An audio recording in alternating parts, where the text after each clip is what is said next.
opinions expressed on the radio program by the hosts, guests, call-in listeners, or chatters are solely the opinion of the original source who expressed them. They do not necessarily represent the opinions of WHVR Digital Broadcasting, its staff members, sponsors, or WHVR DB affiliates. Thank you for listening, and we hope you enjoy the show.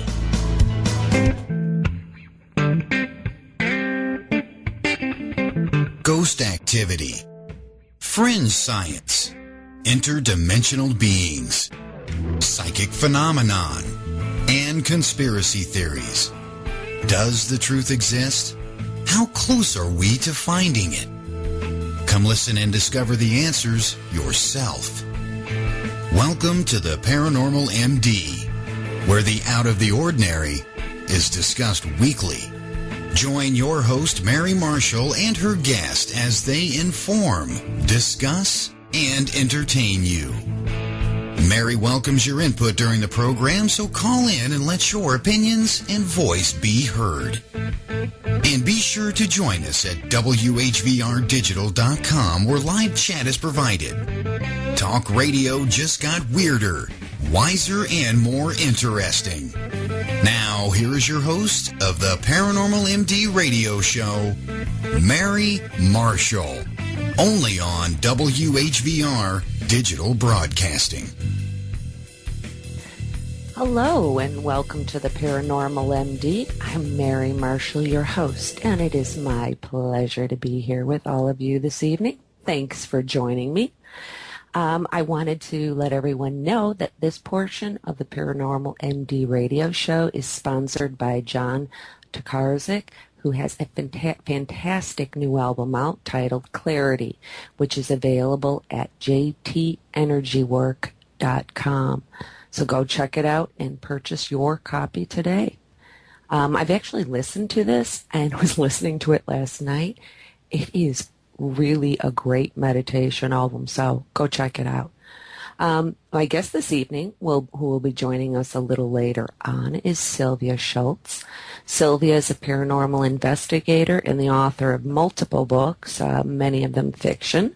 However, tonight we will be focusing on her book titled Fractured Spirits, Haunting at the Peoria State Hospital, which is located in Illinois. We'll be talking to her, so make sure to stay tuned for that because she will be on fairly shortly. And if you would like to call in this evening, the phone lines will be open after 9 p.m. and the direct studio line is 618-421-4522. And I need to and want to give a shout out to one of my listeners.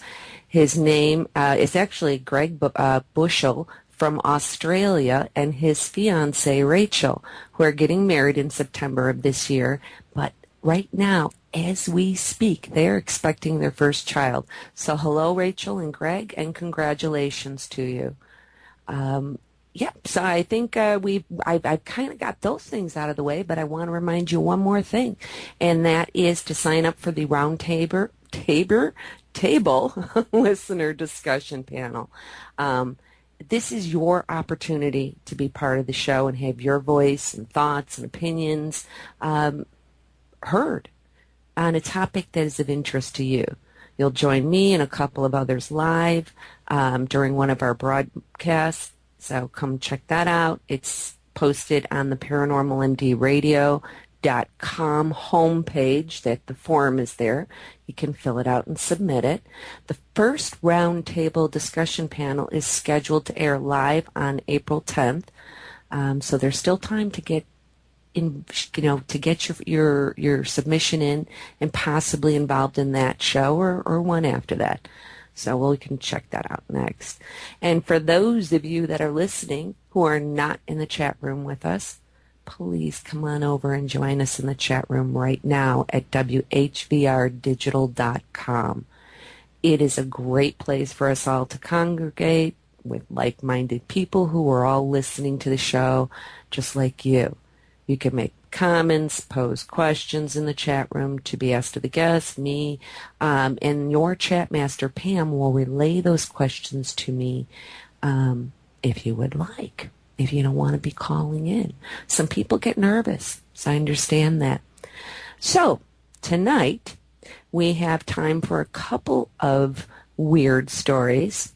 So Pam, I know you're in the background there. You know what time it is? What time is it, Mary? I feel like it's howdy doody time. That's right. It's it's time for Weird World News and What You Didn't Know.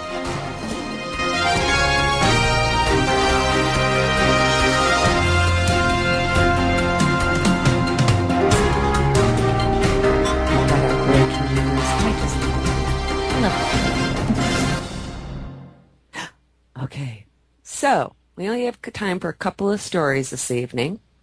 I'm going to throw this one out there because it is a favorite of mine and many. It is really, I now get it. I understand why the world has gone to hell in a handbag. It's simply because we're just unhappy. Apparently, there is a shortage of clowns in this country. Some of you, I know, it's sort of sad. Some people might have saw this story. It was on Yahoo, and in various places actually. But apparently, this article, it says, it's no jest. Older clowns are dying, and there are fewer and fewer people who want to climb into big floppy shoes and crazy red wigs to do silly stunts that entertain the masses at circuses and so on and so forth. So apparently there's a clown shortage. Okay, here's my thing, and this is like, Pam, for everybody listening, a lot of people hate clowns. They're either frightened of them or they just think they're wrong. That might be for a reason. Just saying. Right. I have a fear of clowns. However, it has been my personal experience that the clowns that I have come across are a little disturbed or perverted. Okay, and I'm sorry if I'm insulting some clown people out there. I know there's probably good clowns. It's just been my experience. So I don't know. I think it's the idea probably because everybody is afraid or doesn't like, certain things like that. And that's probably why there's a shortage. But yet we still all like, come on, kids, let's go see the clowns. We got this kind of... Some of them are just downright creepy, though. You know what? I have to say, I really, honest to God, and this I have had, not as a small child, but like as a teen, had some inappropriate interaction with clowns at the circus. I don't like them. I just don't like them. And I just want to say, I was at the last, I grew up watching Bozo. It was Bozo Circus. And I was a little sad because my last childhood dreams of clowns being nice were dashed when I went to Bozo Circus, took my children to go see Bozo Circus, and Cookie the clown hit on me. I was like, oh no. He did. I'm like, you're a clown. Dude, I'm here with kids. You're a clown. This is called Bozo Circus. Not cool. But that's my opinion anyway. What do I know? Right. There's a lot going on in the chat room about clowns right now. Someone just said there's no shortage of clowns in Congress. That's awesome. Right? That was perfect. It was. So yeah, a lot of people hate clowns. There's a clown college. I do know somebody who was talking about at one point going to clown college, and I was like, really? Who goes to clown college? Who just unless you grow up in like a circus family, who grows up and says, a major, master's degree in this or in that. No. I know I'm going to clown college. It just... Right. That wasn't what you grew up aspiring to be? Come on. No, but there are a lot of people who act like clowns should. They're just called regular, everyday people. True. Very true. All right, Pam. So lay a story on me. Well, this one I found very interesting. Apparently we've been saving all wrong our entire lives. Unusual currency, and this I believe is from Yahoo as well. Grandparents are always telling kids to save every penny, but it appears kids should think about saving their nutmeg too. That's because nutmeg has been used as a valuable currency throughout history. Besides flavoring food, many people use the spice as a medicine to treat everything from the upset stomach to bubonic plague. During the 1400s, a pound of nutmeg could be traded for 7 oxen in Germany. Later in the 1600s, the Dutch and the British went to war over control of Indonesia because at the time that was the only place where nutmeg was grown. The British eventually gave the Dutch their land in Indonesia in exchange for an island on the other side of the world, Manhattan. Cheese can be valuable as spices. Since 1953, the Credito Emiliano Bank in Italy has accepted wheels of Parmesan as collateral for loans to cheese manufacturers. The bank's vault can hold around 440,000 wheels of cheese, each weighing about 80 pounds and worth about $400. That means the vault can hold around $180 million worth of cheese. Not all unusual currencies are edible. In ancient China, the shells from cowries, a type of seashell, were used as money because they were easy to carry but difficult to forge, and therefore hard to counterfeit. The 21st century has seen a rise in electronic currencies such as Bitcoin, which can only be bought, sold, and stored online.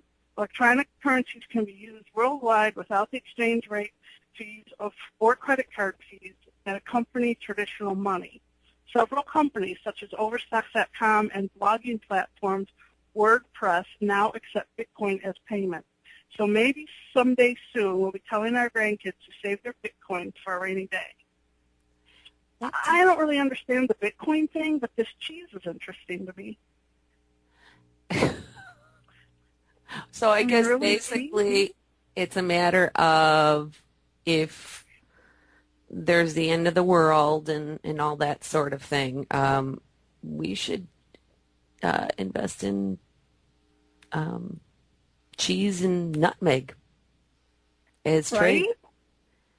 That's kind of interesting that was, what it was. I didn't know you could use nutmeg. I wonder if that's actually true. I mean, they might have used nutmeg for those purposes. I wonder if that's actually accurate. You know what I mean? If it can be used. If it says it on the internet, Mara.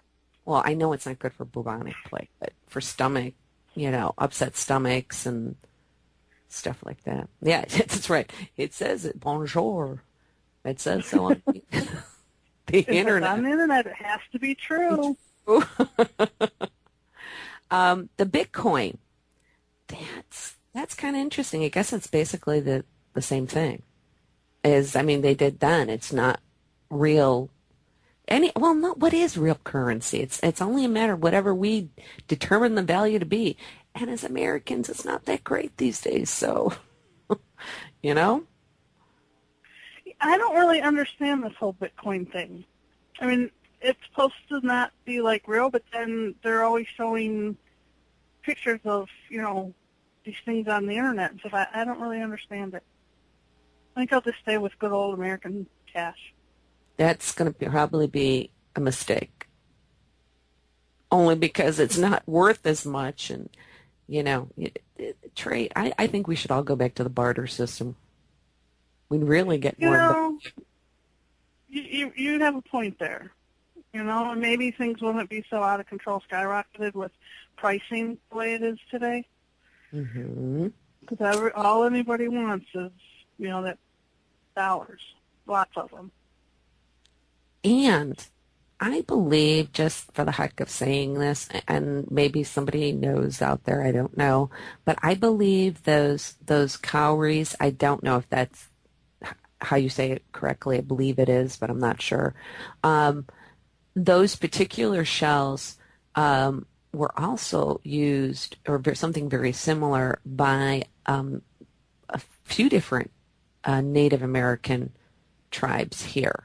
They were using that for trade as currency too. So it seems like that might be kind of a common thing that might carry across several different cultures throughout time. It's whatever is difficult, whatever you don't have access to, that's what makes it valuable to you. You know, all the way back in, you know, when they were doing things, it was a matter of spices. Okay, we'll get it from here. We have access to oils and olive oils and things like that, whatever it is. So maybe that's it. Okay, it's interesting. I've got another weird one, and we only have a few minutes until break, but I came across this, and this was not part of the master plan originally for the show, but I'm just strange in these ways, and it just struck me because I was actually watching something. It's one of these shows, and this is just like this weird show, but I like watching it now. It's called, oh my goodness, Duck Quacks Don't Echo, which we already established is not true because they do, but why the show's named that, I'm not sure. But anyway, they come up with strange, weird things on the show. And I was watching this, and I'm like, it's on, goes. If anybody's listening, it's on Mondays. I think it's, I forgot, like, don't ask me what channel. But if you like kind of, you know, informative, weird stuff, watch it. I would, for some reason, I always end up watching it right, like the day, like on Wednesday, so it's always on my mind for the show. Anyway, long story. Hippo's sweat is red. Hippopotamus's sweat is red and acts as a sunscreen and antibacterial on their skin. So my question when I heard this is, would it do the same on human skin? And I know that sounds like weird. Like, seriously, like, what are you going to do? Like, I suppose you could try to scoop up hippo sweat. I don't know how it works. I don't know. Put cup there. I don't know. Wash them down. But seriously, if it did, hippo sweat could be an alternative, albeit a really, really expensive one, but nonetheless an alternative for those who are, like, allergic to traditional sunscreen and sunblock. And then these people always have to be careful about going out. They can't go out in the sun. What if they have an allergy to it? But what if they could use hippo sweat? Of course, I don't know if it's red, it would dye their skin red. But hey, can't have everything. Well, if you get a sunburn, you're going to be red anyway, so what's the difference? That's right. So, or, you know, I suppose you could use it medicinally as, you know, an antibacterial, but with that being said, you know, we have a bunch of other things, even old ones like iodine, because that's red and kind of stains the skin, which makes me think that the hippo sweat would do this. But you could use it on cuts and so forth. So though, you know, like I said, we have many other things to use instead, but for allergies, for like sunscreen and sunblock. And maybe there will be I don't know. I'm just going to have to learn more about hippo sweat. I wonder if anybody's, like, looked into this yet. I don't know. And I want to know why. What's the Maybe problem? You should be the first. Maybe you're onto something here, Mare. I'm gonna make... Do it before somebody beats you to it.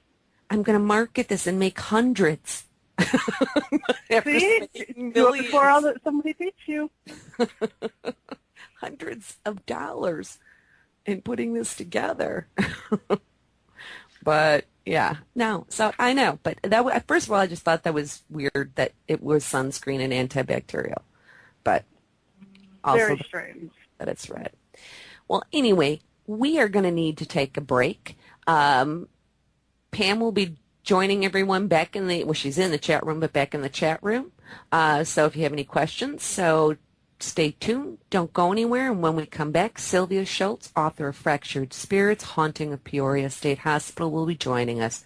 So grab a drink, kiss the loved one if they're near, but don't go away. We'll be right back after these words from our sponsor.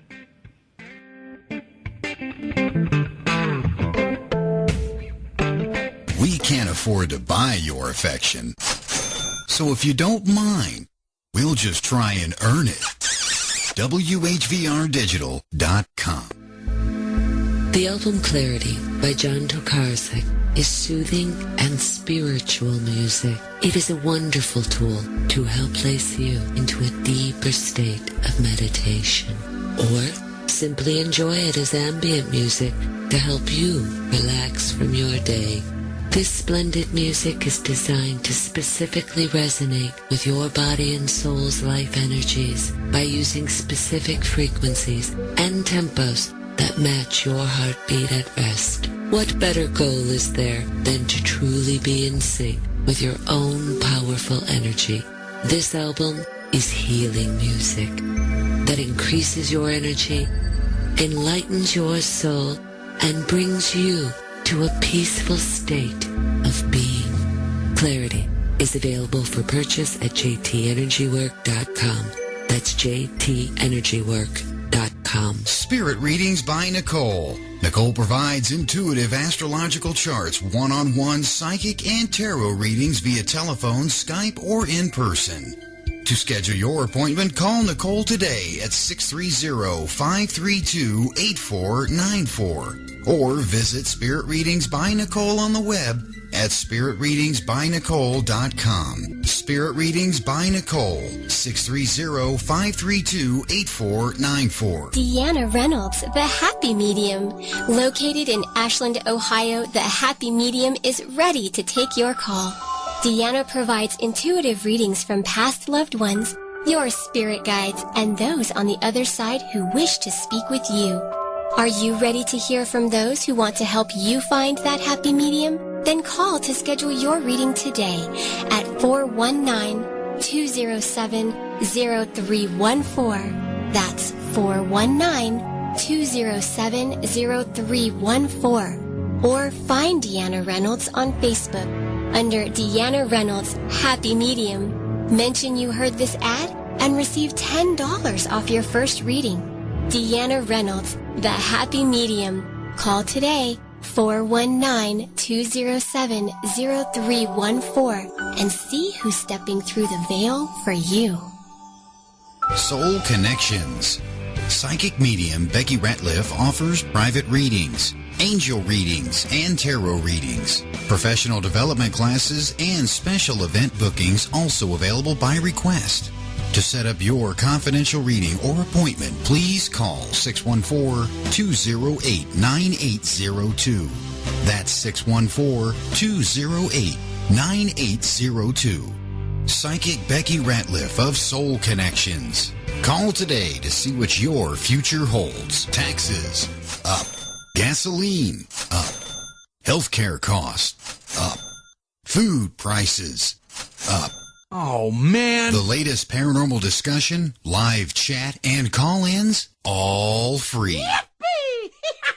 Here on WHVR Digital Broadcasting. We're here to serve you.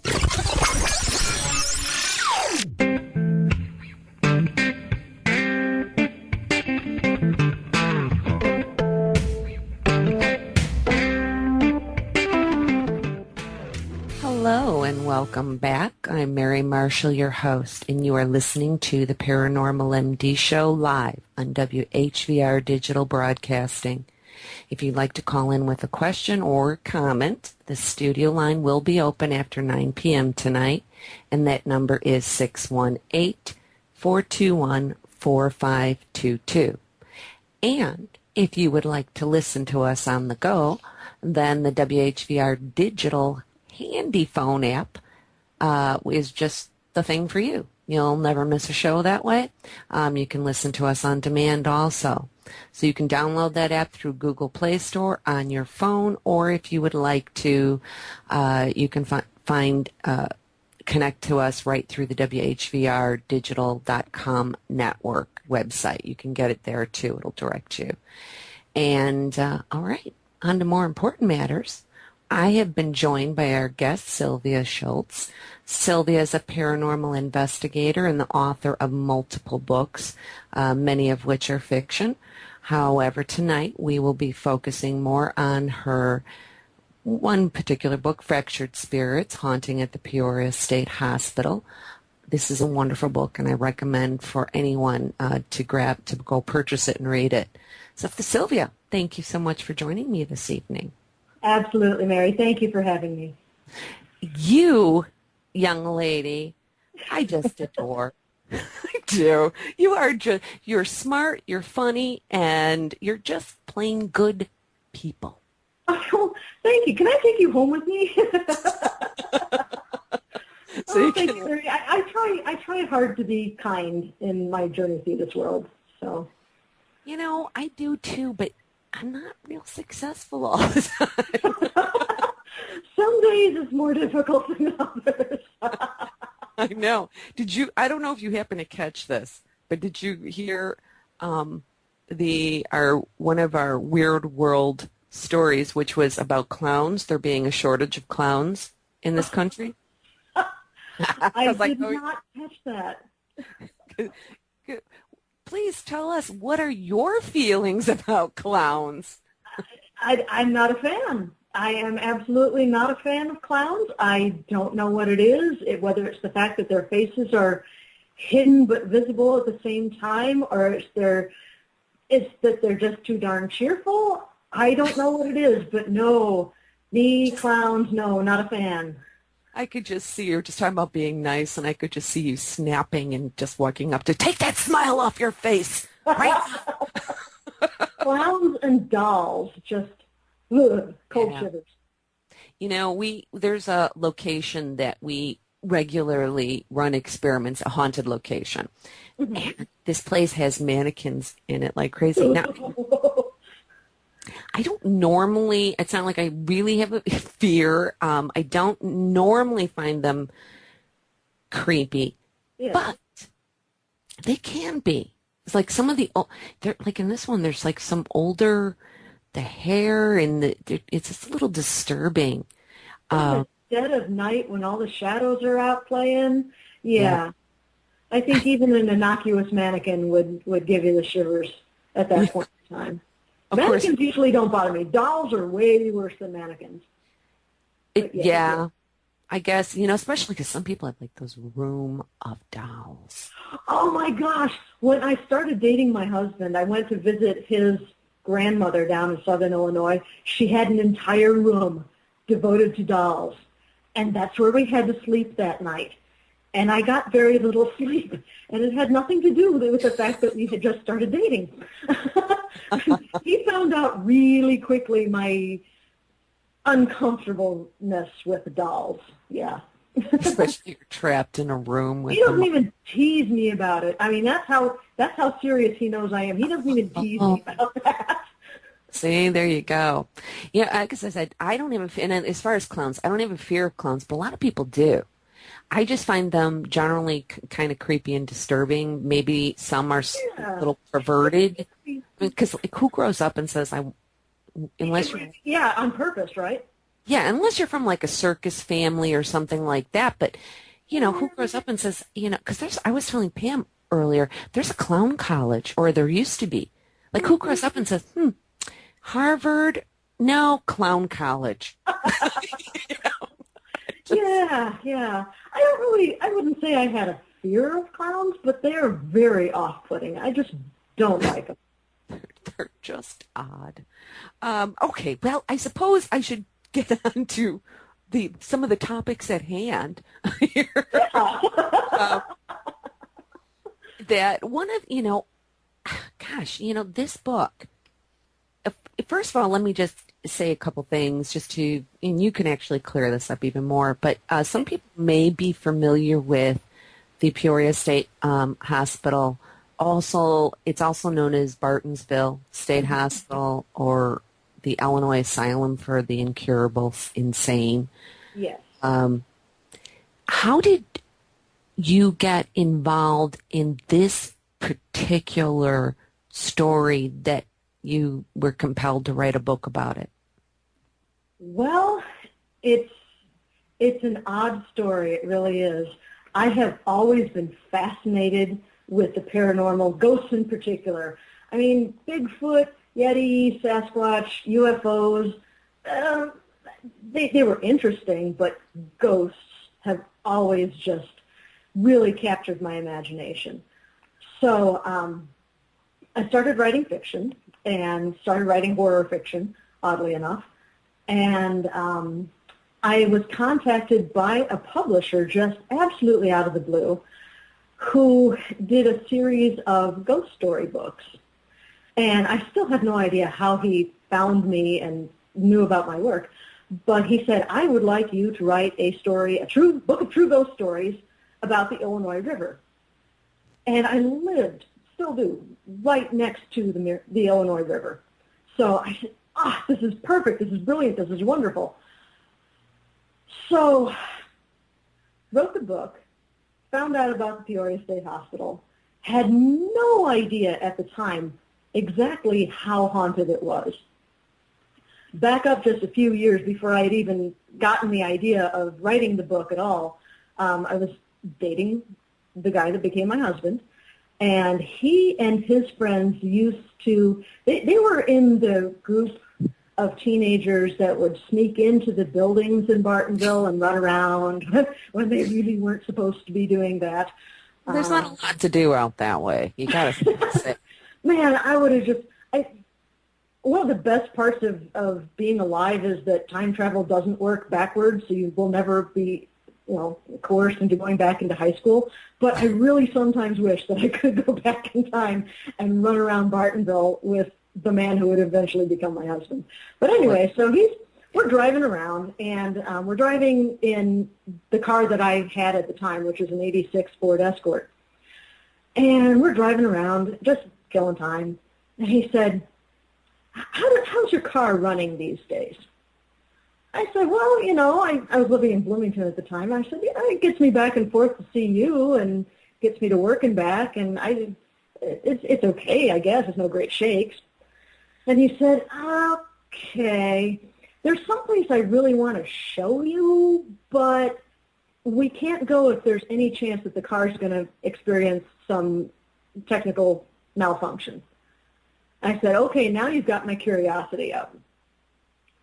And that's when he told me about Bartonville, this haunted asylum that was just across the river from Pekin, where he lived. And even at that time, I had no idea exactly how haunted it was. So I wrote this book called Ghosts of the Illinois River, did a little bit of research, heard some of the stories, and then I went and visited the place.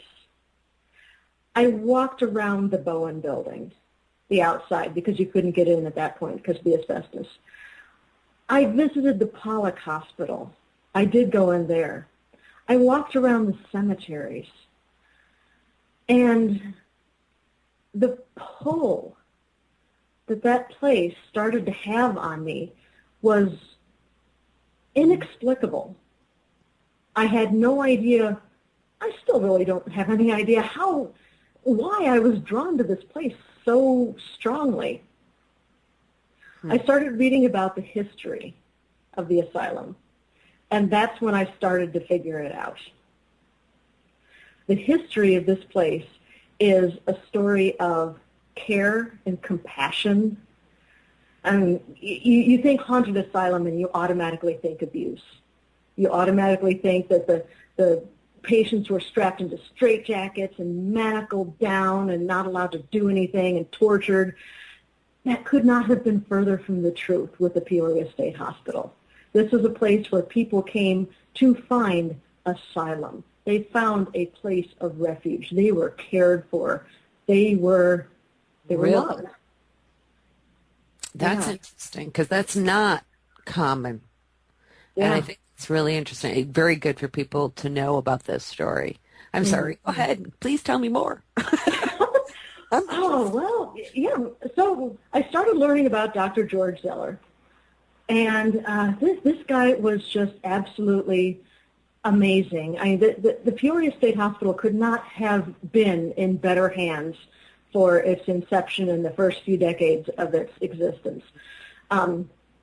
When the hospital started in 1902, it was called, as you mentioned, it was called the Illinois Hospital for the Incurable Insane. in 1906, Dr. Zeller went in front of the state Senate, and he said, look, do not tell my patients that they're incurable. I'm here to do just that. I think from 1907, it was 1907 to 1909, it was called the Illinois General Hospital for the Insane. They dropped the incurable part at Dr. Zeller's insistence. And then in 1909, it was changed, the name was changed yet again to the Peoria State Hospital. Nice, pleasant, innocuous name. Didn't mention insanity, certainly didn't mention being incurable. But Dr. Zeller had very strong ideas about how people with mental illness should be treated. He went around, when the asylum first opened, it had been built with bars on the window, just the same as you would build any asylum. He went around and he had all those bars taken off. He removed the gratings from the windows. And you know what he did with those gratings and those bars? What? He put a zoo on the grounds. He made those bars that had been on the windows into a zoo and let the patients care for the animals. I did not know this. Yeah. Yeah. That is super cool. He took all of the straitjackets and the manacles that were lying around, the Utica cribs, which were just awful, awful things. We'll get to those later on in the conversation. And he put them all in a small room next to his office. And he just had this little museum there for his staff to point to and say, never again, not here, not at this institution. He was very interested in females' education.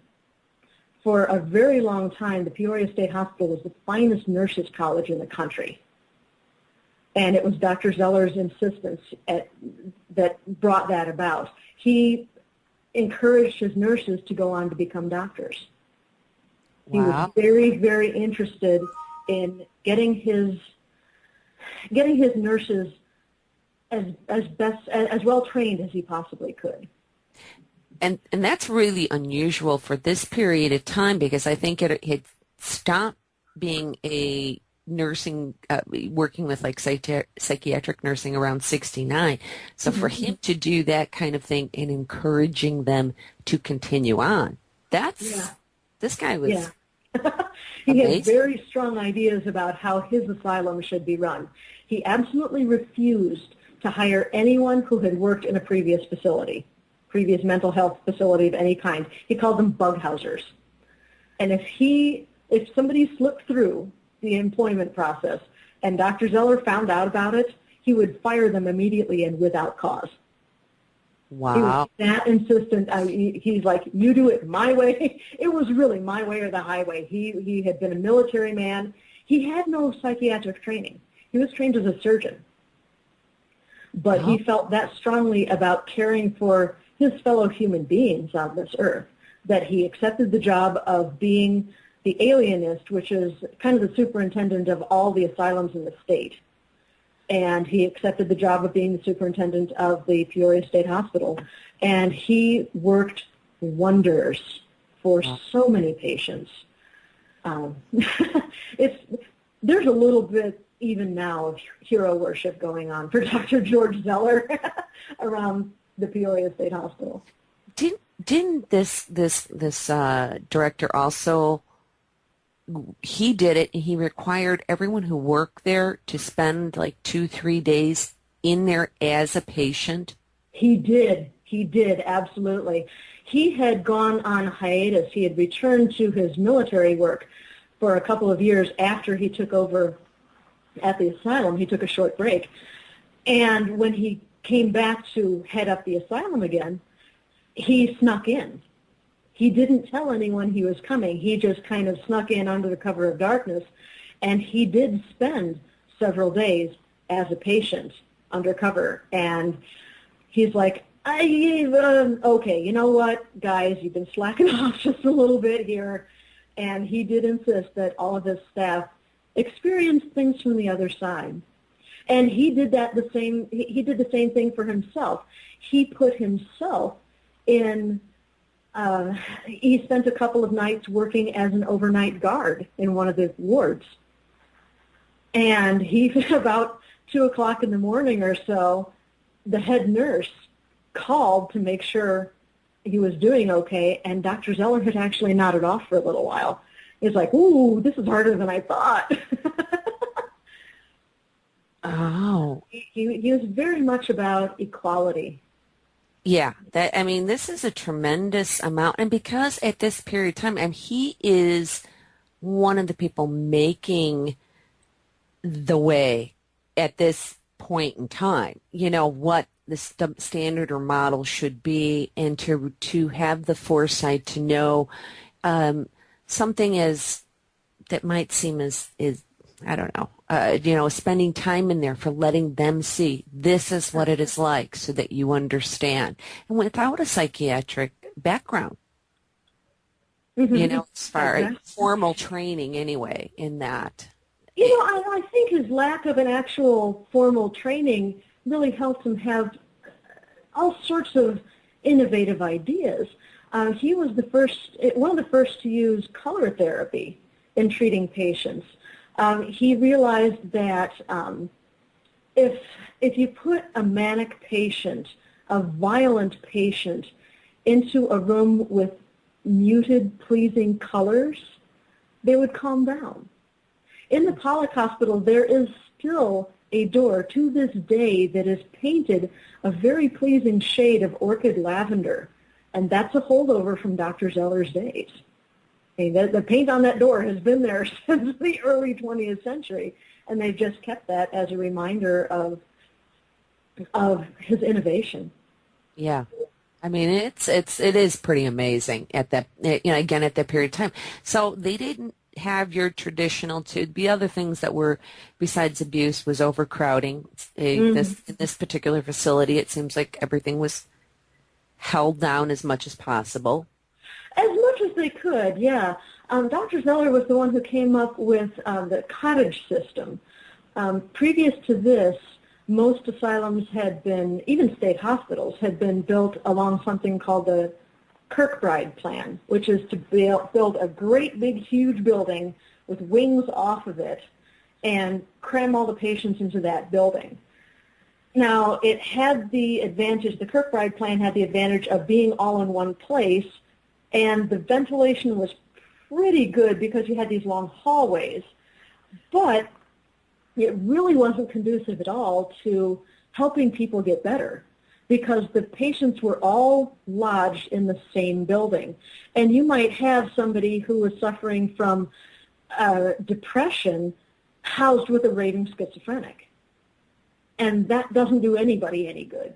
Right. So what Dr. Zeller did was he divided his patients into cottages. He had these cottages on the grounds, and he assigned patients to cottages according to the nature of what they were afflicted with. And all of these cottages were run by a married couple, felt more like home. The doors were not locked. The only locked wards were the violent wards for the males and violent wards for the females. Other than that, he said, these people are coming from homes that aren't locked. Why should we lock them up? So epileptics were housed with epileptics. If somebody had a fit, help was as close as their buddy. The epileptics worked on a buddy system. The alcoholics were all housed together. So if somebody felt that they were about to start backsliding, he could go to a friend and say, hey, you know what, I'm having some issues here. Would you help me out? That's amazing. He was one of the first to realize that soldiers coming back from the Great War were having issues reintegrating back into society. So he had a separate cottage set aside for returning veterans. There's so much I want to ask you about this. We're going to have to take a break. Okay. So I want you to hold your thoughts. I just want to make sure everybody sticks around because we have a whole lot more to discuss. On this. We've got loads to chat about. Yeah. And so if you haven't done so already, please come and join us in the WHVR digital broadcast chat. I'll get that out. Chat room. And that's at WHVRdigital.com. So don't go anywhere. We'll be back in a minute. And so just hang tight. All right.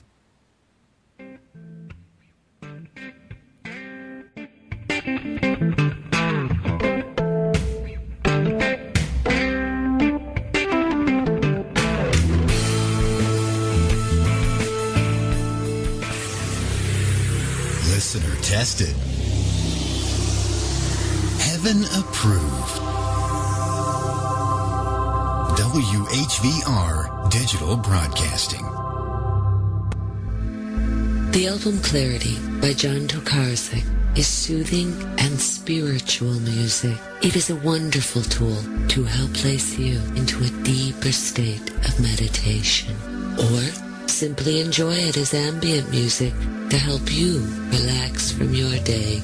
This splendid music is designed to specifically resonate with your body and soul's life energies by using specific frequencies and tempos that match your heartbeat at rest. What better goal is there than to truly be in sync with your own powerful energy? This album is healing music that increases your energy, enlightens your soul, and brings you to a peaceful state of being. Clarity is available for purchase at jtenergywork.com. That's jtenergywork.com. Are you looking for a bigger, better, faster network or hosting solution? Then BBF Network can help. The good people at BBF Network provide hosting, web design and repair, domain registration, consultations, and troubleshooting services for your home or business. Don't trust just anyone with your network solution. Trust the secure and reliable guarantee of BBF Network. Call today at 855-GO-BBF-HOST. That's 855-GO-BBF-HOST. Or visit them on the web at bbfnetwork.com. Providing secure and reliable hosting plans as little as $4.95 per month, you have everything you need to begin your next project. So call today at 855-GO-BBF-HOST. bbfnetwork.com. Making things happen. Talk is our business, and business is good. WHVRdigital.com.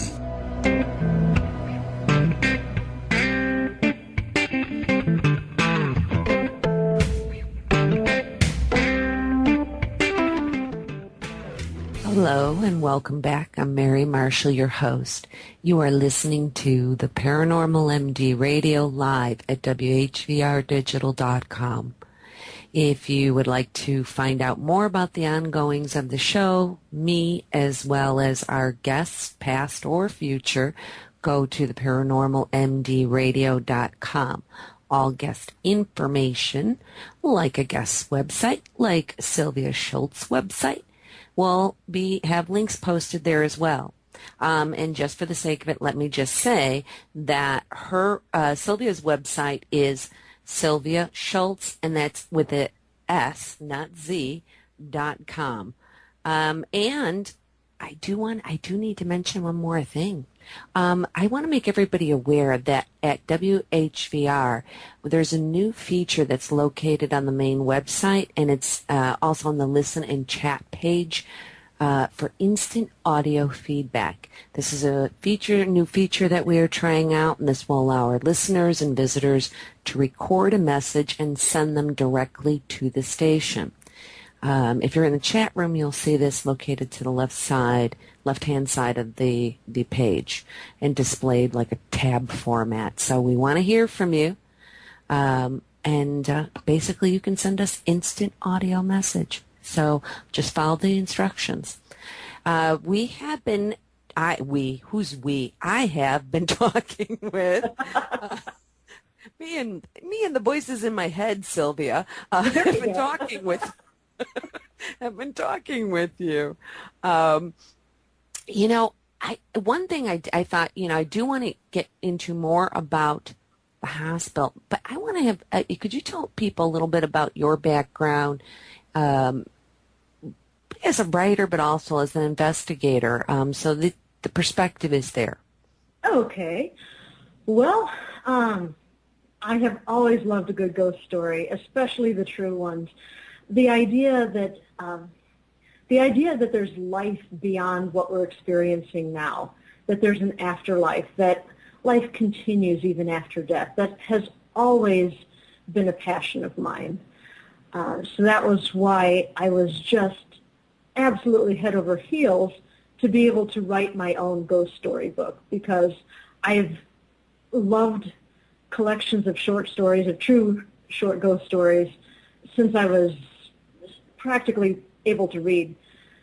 So it was really a neat thing for me to be able to contribute, to give something back to that wonderful collection of stories, of tales, and add my own twist to things.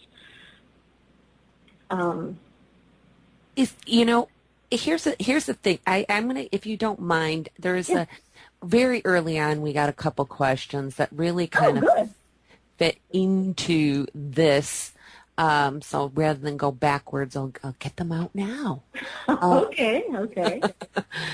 One was, and this is from Charles. He asked, and I'm pulling this up,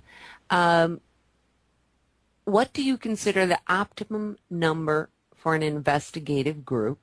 Ooh, that's an excellent question. Well, I would say it definitely depends on the size of the building you're investigating. With a building, say, the size of the Pollock Hospital, because that's the one I am most familiar with at the asylum, there are three, well, if you count the cemeteries, there are 4 sections of the building that are usually investigated. There's usually a group in the women's ward. There's a group in the men's ward, which is incredibly active. There's always a group in the basement, which is unbelievably active. And every once in a while, you'll have people poking into the odd exam rooms off of the hallway. And then people usually hang out in the cemetery. So I would say I've had really good luck there with groups of anywhere between 3 and 5 people. You have enough people to ask questions during the EVP session. You have enough people to keep a conversation going if that's what you want to do. If you just want to sit there in the women's ward in the Pollock Hospital, the energy is very subtle. So a lot of times you don't get all that much activity.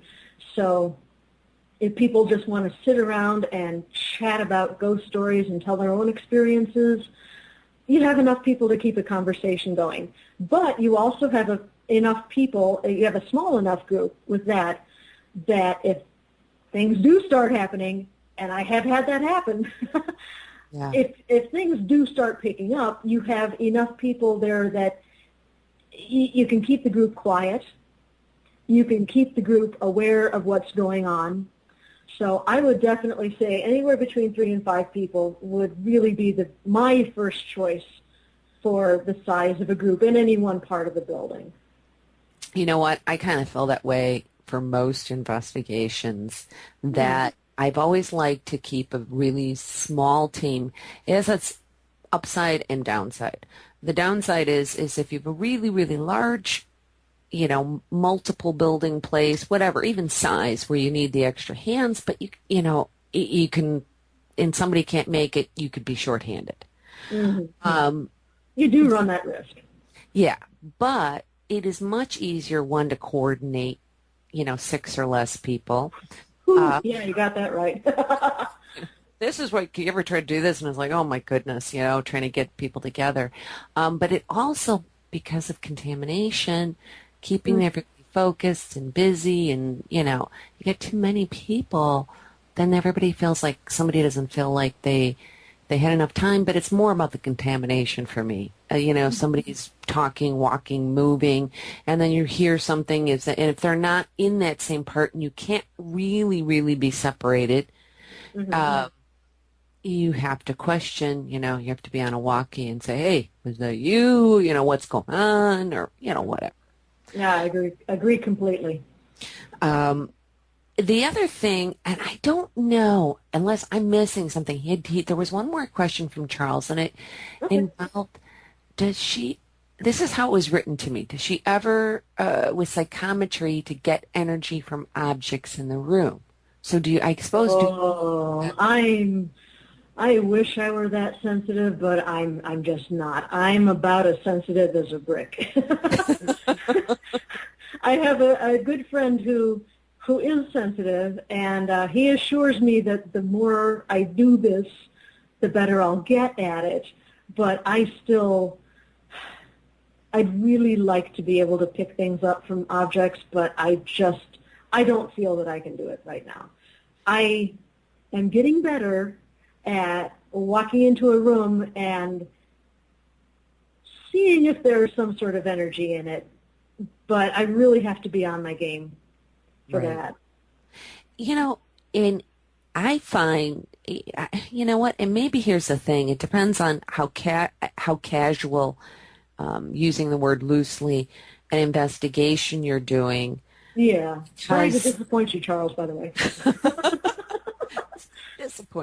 Because you might be, it depends on what you're focused on. And if your brain is in one place and you're preoccupied by going through historical facts or listening to things or people moving, organizing, you're not in the right place to pick it up as quickly as you would at other times. So, that could be part of it too. Well, just keep at it. It will get, as you keep doing it. That's what everybody says. That's my plan. I have had situations come up and just smack me in the face with the sheer wonderfulness of it all. But it's few and far between. But I can say that I have had experiences that were exciting to me and that I knew what was going on, and things that I came away from that evening with just saying, wow, that was really great. Right. What you were doing, going back to Bartonsville, going back to the state hospital, that might have been part of it, because you had said you were very drawn to it. Yeah. So maybe there was this calling, because they know that what you do, that you could listen and you could help tell their story. I really think that's part of it. With all my heart, I do believe that is part of it. One of the most exceptional experiences of my life, as far as ghost investigation goes, happened miles away from the state hospital. I had been invited to give a presentation on fractured spirits to the Prairieland Paranormal Consortium down in Springfield. And unbeknownst to me, I didn't find this out until I got there, the other guests for that particular get-together were Realities and Films, some of the fellows who had been making films about different patients at the hospital. So that was incredible. That was really neat to hang out with those guys. And it was just serendipity that we were both presenting on the same material at the same time. Right. So I had seen, they came prepared to show their bookbinder film, which is, I think, 17 minutes long. And they showed the teaser for the full-length feature film that they have done on Rhoda Dairy. I'm sure we'll get to these names later on in the broadcast. So we sat and watched the bookbinder film. And I had already seen it, of course. So I sat about halfway back in this classroom. The seats were kind of raked, so every seat in the classroom could see the big screen at the front of the classroom. It's held at a college. So I sat there and watched the film, and I happened to sit next to a very pleasant lady. And after the film, we started talking a little bit. And she asked me the very same thing that you did. She said, how did you get involved in the Peoria State Hospital? What drew you to it? So and Sylvia, I'm going to short answer. Hold that thought. Okay. Because we need to go to a quick break. Oh, really? Okay. Yes, okay. I know. I'll hold it, I promise. Sorry. Okay, we're going to take a quick break for a few minutes. Don't go anywhere. We have much, much more to come, and we will be right back. Okay.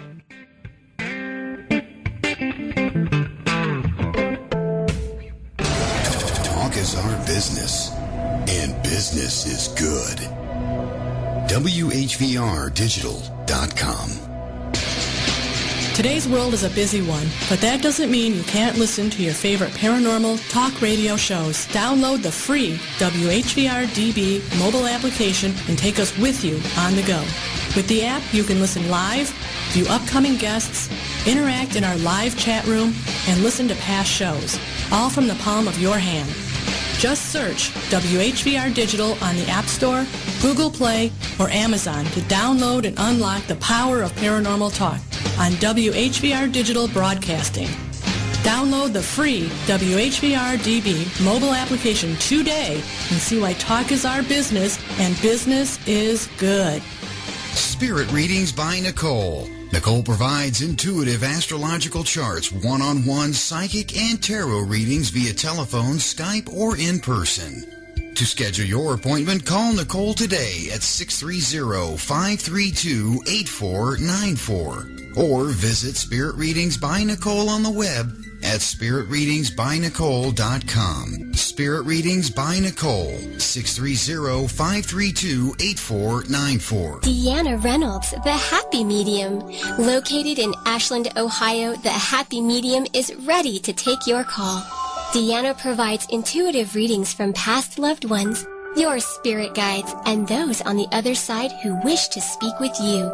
Are you ready to hear from those who want to help you find that happy medium? Then call to schedule your reading today at 419-207-0314. That's 419-207-0314. Or find Deanna Reynolds on Facebook under Deanna Reynolds Happy Medium. Mention you heard this ad and receive $10 off your first reading. Deanna Reynolds, the Happy Medium. Call today, 419-207-0314, and see who's stepping through the veil for you. Soul Connections. Psychic medium Becky Ratliff offers private readings, angel readings, and tarot readings. Professional development classes and special event bookings also available by request. To set up your confidential reading or appointment, please call 614-208-9802. That's 614-208-9802. Psychic Becky Ratliff of Soul Connections. Call today to see what your future holds. The album Clarity by John Tokarczuk is soothing and spiritual music. It is a wonderful tool to help place you into a deeper state of meditation. Or simply enjoy it as ambient music to help you relax from your day. This splendid music is designed to specifically resonate with your body and soul's life energies by using specific frequencies and tempos that match your heartbeat at rest. What better goal is there than to truly be in sync with your own powerful energy? This album is healing music that increases your energy, enlightens your soul, and brings you to a peaceful state of being. Clarity is available for purchase at jtenergywork.com. That's jtenergywork.com. Did you know we have an on-demand subscription here on the network? Oh, really? That's right. For just $39.95 a year or $12.95 per month, you can access all of your favorite WHVR-DB programming at the touch of a button. Catch up on past shows while helping support WHVR Digital Broadcasting. The WHVR-DB on-demand subscription. Find out more at WHVRdigital.com. Subscribe today and never miss another show. Awesome!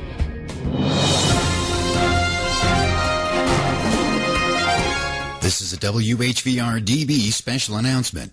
The Pillsbury Doughboy died yesterday of a yeast infection and trauma complications from repeated pokes to the belly. He was 71. Doughboy is survived by his wife, Play-Doh, 3 children, John Doe, Jane Doe, and Dosey Doe, plus they had one in the oven. Services were held at 3:50 for about 20 minutes. We now return you to WHVR-DB scheduled programming.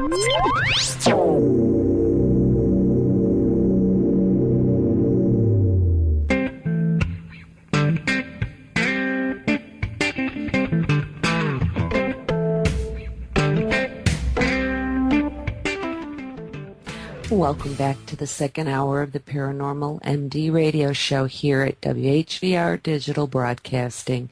I'm Mary Marshall, your host. This portion of the program is brought to you by John Tokarzyk's new album, Clarity.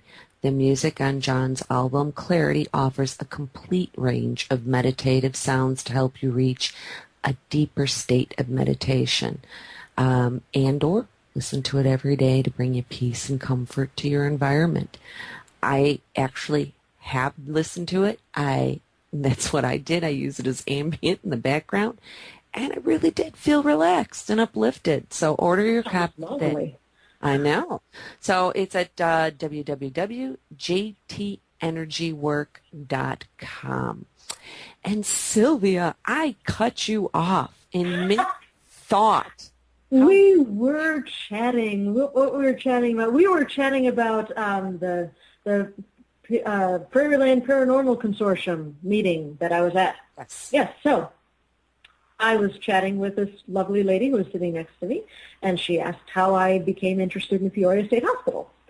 So I told her, and she gave me a very gentle smile, and she said, "I'm a medium. And the entire time you were giving your presentation, there was a nurse standing behind you." Really? Yeah. And my jaw just hit the counter. I was so jazzed to hear that. I'm sure I got this big sloppy grin on my face. And she continued. She said, yes, she was wearing a white nurse's outfit and wearing a striped pinafore over it and a full-length nurse's gown.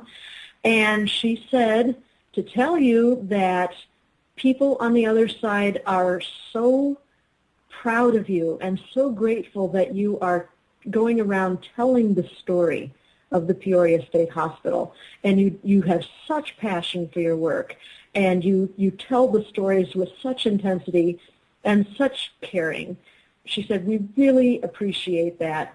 And then she also said to tell you that everyone on the other side is just tickled to bits to be in a book. So that made me grin. See, that is awesome.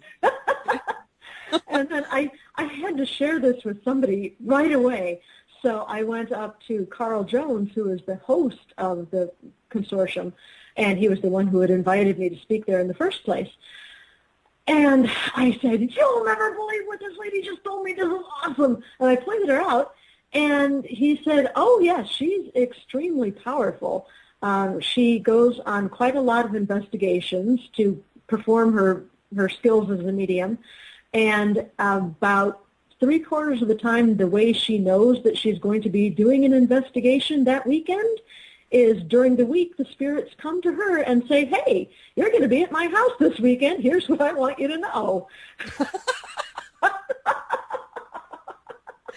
That's interesting. So when she talked, I took her seriously. I'm like, okay, that's good to know. She knows what she's talking about. So that is an experience that will always stick with me, and I'm so grateful that she and I were there in the same room and that the nurse chose to appear to her at that particular moment when her message was able to be passed on. That really meant a lot to me. Yeah, and you know what? I'm sure that was intentional. I'm sure, because yeah. You know, I have no idea if the nurse follows me around to every presentation I give, or if she just showed up to that.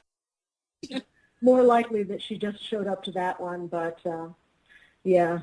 maybe other times, like if you're there, because you're not that, how far, is your home in location? About 15-minute motorcycle ride away. Okay, so yeah, it's maybe 10. I didn't know. So you're a motorcycle. Do you ride your own? Yeah. Yeah, I've got a Ducati 695 Monster. See, that's not, I think I'm not, I love riding. I used to, but only as a passenger. I've not driven one. 2 years in a row, I attempted to take, the IDOT or something, the class, and by the time the class is incredibly helpful, yeah. Yeah, because you get to the end and you're done. You go get your license, you've completed it. Unfortunately, 2 years in a row, somebody, family and another close friend, landed up hospital and surgery, and I couldn't complete the course. Oh, no. So I went to go this last year, and I thought, maybe this is the universe telling me I should be driving. Yeah. Don't drive, Mary. Just passenger. Just do that. Just ride back. So, but I love it, and I miss it now. I don't have that opportunity. So, good for you. I wish I had mine. That'd be nice. Yeah, it's really neat. I went through the course several years ago, and it's like I said, I was really excited about it. I'm like, yeah, just complete this course, get my little card, walk into the DMV, have my license. Well, I got the little card, and then the itch kind of went away, and I let my card lapse. And then it was about 3 or 4 years ago when gas really started getting expensive, and I went to my husband, and I said, he was the one who suggested I take the class in the first place. And I said, all right, it's time. Teach me again. Teach me how to ride. And he taught me, and he's a wonderful patient teacher. And we went to the DMV, and I took the test, which I could have avoided, but I got my license, and I started riding. And I tell you what, you come home from work on a July evening, and you're riding through, and I walk in the door to our house, and I find my husband wherever he is in the house, and I say, sweetie, thank you. Thank you for teaching me how to ride. This is so much fun. See, that's it. I'm coming down by you. I'm going to go get the permit. I'm coming down. Somebody down there is, because, I'm up in more populated, congested, That would be really intimidating. Yeah, I live in Beacon, and there's not all that much traffic. And you get out of it to learn, you know what I mean, in your area. More open roads, if you will. Mm-hmm, absolutely. Sorry, I digress. Probably the listeners are just like, what? You're talking about? Yeah, whatever. Get to the ghosts. Yeah, exactly. All right.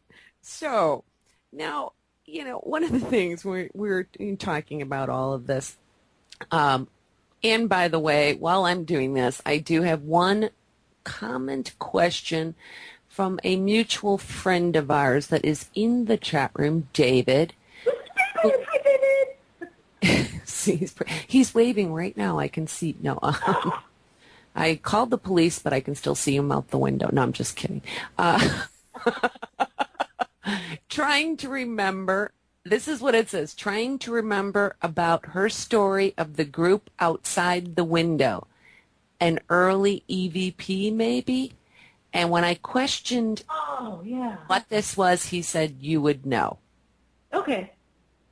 Yeah, I'm reasonably certain that what he's talking about, it wasn't outside a window. Wait a minute. I might be getting two stories mixed up. I'll tell both the stories, and he can decide which one he wants to listen to.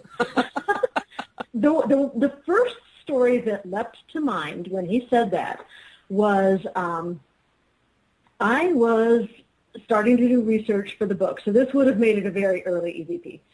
I was starting to do research for the book, and at that point in time, the Bowen was still closed because of the asbestos problem. It has since been abated. You can now go into the building and investigate. But at the time, this was the first weekend in October of 2011, I think. 2011. And the owners of the Bowen had decided to hold a ghost hunt. And they said, well, we can't go into the building, but we can go around the outside of the building, and there are 3 cemeteries, so we'll just Whoever shows up, we'll divide them into 4 groups, and we'll let them gravitate, kind of rotate between the 3 cemeteries and the outside of the Bowen. Well, that happened to be the first weekend that the Pollock Hospital had their haunted house. So there were lines around the block for that. And then people started showing up to the Bowen building for their ghost hunt, and 200 people ended up showing up to the Bowen, that then had to be divided into 4 groups and rotated through the Wow. sites. So that little corner of Bartonville was just crawling with people. Between the Bowen and the Pollock, they're about a block and a half away. There were tons and tons of people there. So I'm walking around there. I've got my little recorder going. I've got my notebook, taking notes. So it's pretty obvious that I'm doing research for something or other. So I decided to just stay in one place and let people come to me. That's the whole point of Fractured Spirits, is people coming to me, telling me their stories, and me putting them in the book. So I'm standing there, I'm listening to stories, just let the recorder go the whole time. I said, I'll pick and choose later what I want to put in. So it happened that I was standing at the back of the Bowen, and for some odd reason there weren't a lot of people around. In fact, there were only 3 people standing there. It was myself, the owner of the Bowen's daughter, and a woman who had come from Bloomington about an hour away. So it was just the 3 of us females standing around talking, and the woman from Bloomington was about to get into her car and leave. So we were saying things like, "Oh, glad you could be here, good seeing you again, have a safe drive home, blah, blah, woof, woof." And I remember there only being 3 people standing there. I remember that point of the evening. But as I was listening to the recording to transcribe all these stories, underneath those 3 female voices, I heard a man's voice saying, "There's too many people here, there's too many people here." And the astonishing thing was that you've heard dozens and dozens of EVPs. They're usually whispers. But this came out just exactly as I just spoke it. There was sound. There was a tone underneath the first sentence. The second says the repetition was a whisper, but there was sound underneath that first statement. Wow. Yeah, just blew my mind. I'm telling you, the best EVPs I've ever gotten are the ones that take place generally during general conversation, or breaks. Because like for what I do with my team, something I've been trying to really put out there, even at lectures or whatnot, encouraging people for years, and more people are doing it now, which is body mic from the point you start, from the point you're setting up. Everybody should have a body mic on, because it's the only way you can know for sure. If you don't get any false positives that way. You know, if you can always check somebody else's mic to make sure they didn't have their back turned. You know what I mean? Sometimes it could happen. But with that, it's like that. I am a smoker, and I have been out on breaks and had the same thing. Where I was talking with somebody about the architecture of girlfriend and, the building, and having a man come up and just said, "Excuse me."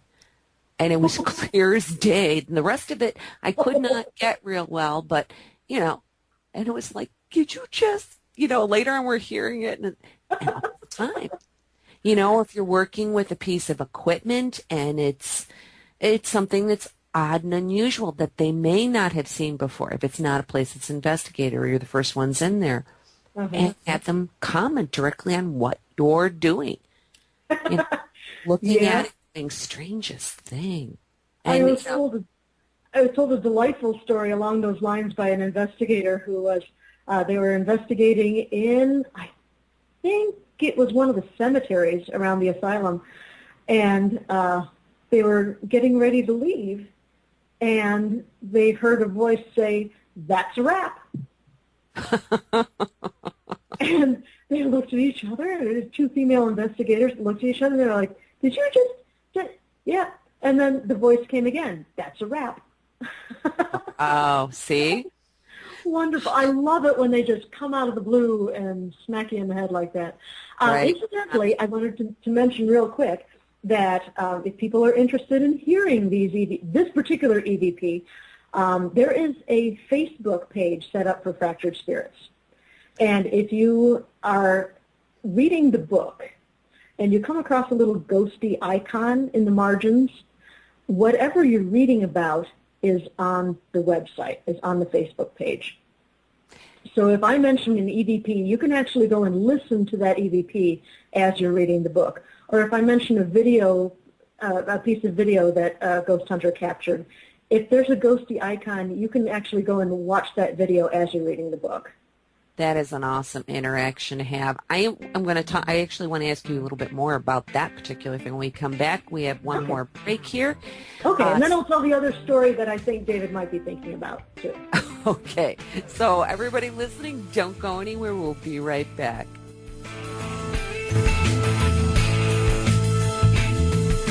The air staff at WHVR-DB are dedicated to the end. Or until Kmart starts hiring again.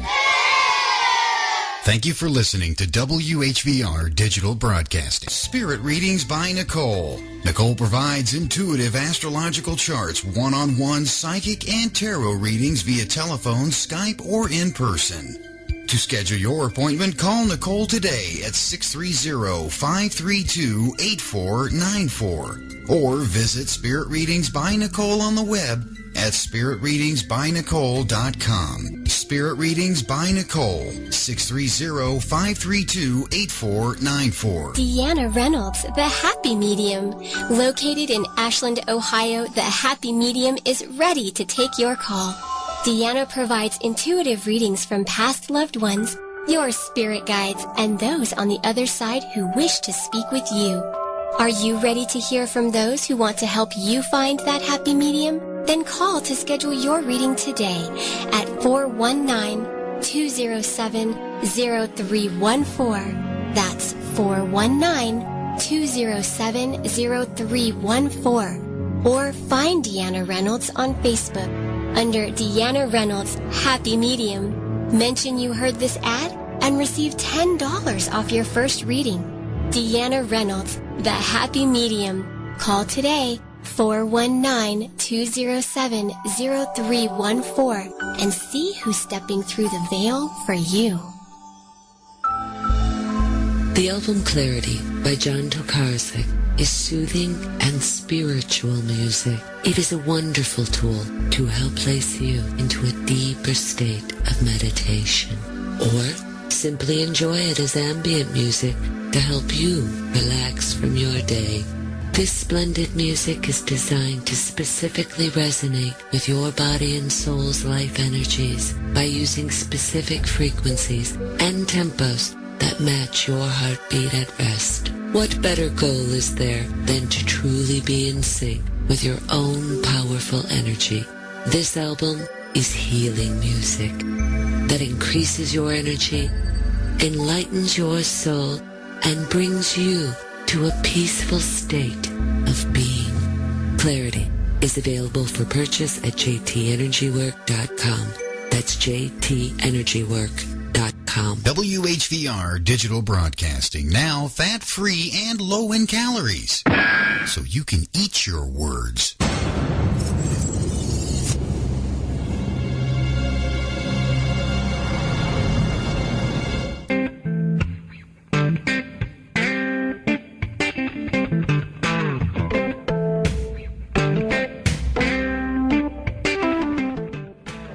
Good evening, and thanks for joining me tonight. You are listening live to the Paranormal MD Show, and I am your host, Mary Marshall.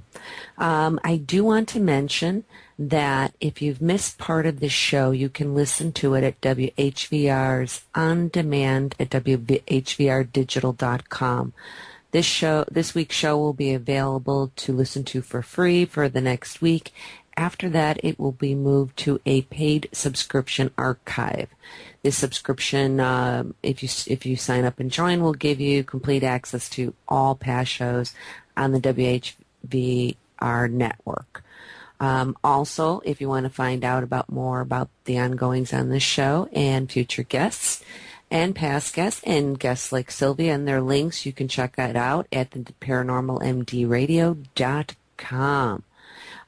There's other interesting things on there as well as community calendar. You can find about classes, lectures, and so forth. Okay, Sylvia, I know you wanted to get to this other story about what David was referring to. So let's do that. But you were first. I feel so bad. I keep cutting you off. Talking about this Facebook page. That is really interesting. That everything from your book, as far as sounds or I'll put audio or video, is on Facebook. Can you give out that web address?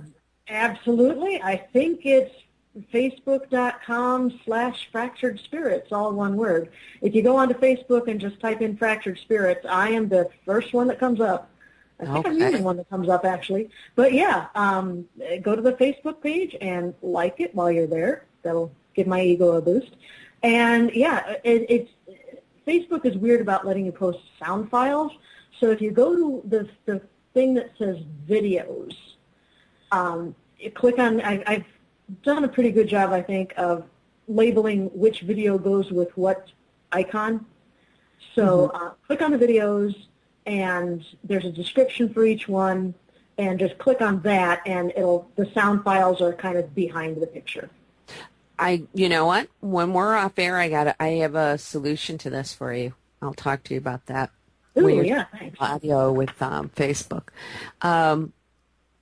Okay, and I will get that. I don't have that particular link right now up at the paranormalmdradio.com website, but I will get that link too, so that they can go to both your website at sylviashults.com and also be able to access the one on Facebook. Yeah, definitely check out the Facebook. It's much more current. Well, it's because we're on there. It's easier to keep up with those things. Exactly. And by the way, people go to the Facebook page. That is also, whenever the Bowen Building or the Pollock Hospital has tours, I always post the information about who to contact for the tours and prices and whatnot and times on the Facebook page. So if you're interested in checking the place out, definitely go to the Facebook page and you'll find all the information there. That's huge too, because it's interesting because we're in a day and age where you can have instantaneous information, yet sometimes it can be convoluted. There's so many you don't know. So putting it out there, it really helps because we're kind of used to people telling us, hey, this is going on now. And when we're not reminded, we don't know. So, yeah, please, everyone, go check it out on Facebook. And whenever if you sign up for these tours and you pay the money is going to restoring the buildings and keeping the buildings safe to go in. And just it pays for the upkeep of the building. So it really is going to a good cause.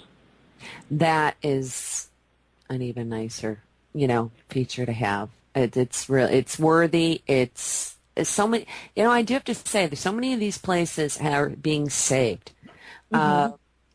Sometimes you have to, wonder if they're like, okay, come on, haunt more. We need to keep the building going. They're coming in. Build it, and they will come. Maybe they've got a master plan on the other side. Who knows? Well, if you go to the Pollock Hospital, you will absolutely not be disappointed. That place is just crawling with spirits. I have had so many incredible experiences in and around the Pollock Hospital. It's a place that's very dear to my heart.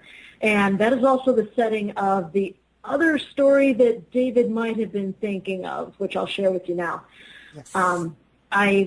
Unfortunately, I do not have this EVP. I was just told about it secondhand. But there was a man and his wife and her mother that were in a group exploring the Pollock Hospital. And the mother and the daughter were very sensitive. And the mother kept saying, look at all the children here. There are so many child ghosts here. This is amazing. We're surrounded by children right now. So the guy had wandered off with his recorder to do something off by himself, and he had one of those real-time EVPs, the RT EVP recorders. Yeah. And he was listening to it, and suddenly he came racing back to his wife and his mother-in-law. He says, "Oh my, you have to hear this. This is awesome." So he plays it back for him, and he was walking next to a window, and he heard sort of a tapping noise next to him from the window. And he said out loud to himself, he said, "Did I just hear somebody tapping on the window next to me?" And a child's voice came over the recorder saying, "Yep, you sure did." Wow. Yeah. Isn't that delightful? Those are good. You know, the reason, there is a reason that the Pollock is so incredibly haunted. It was the former tuberculosis ward. It was built in 1949, opened in 1950, and it closed along with the rest of the asylum in 1973. During the time that it was a going concern, there was an average of 3 to 5 deaths per week in that building. It was the tuberculosis ward for many, many years. During the end of its history, it was also used as the geriatrics ward.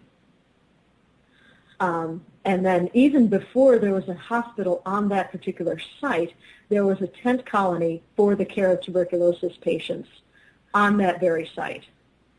So it has seen tuberculosis deaths since 1902, since the asylum began. You know, you mentioning that about with the being tuberculosis ward, there was on the north side of Chicago, I think it was North Park or something like that. It might have been called. There used to be where they would house patients with TB. Mm-hmm. Mostly everybody died there. Now, the buildings were torn down. Parts of the grounds were still there. I actually remember going through there for various reasons. But anyway, and there was a senior, I believe, housing that was then new building put on it, and that's what I believe still is to this day.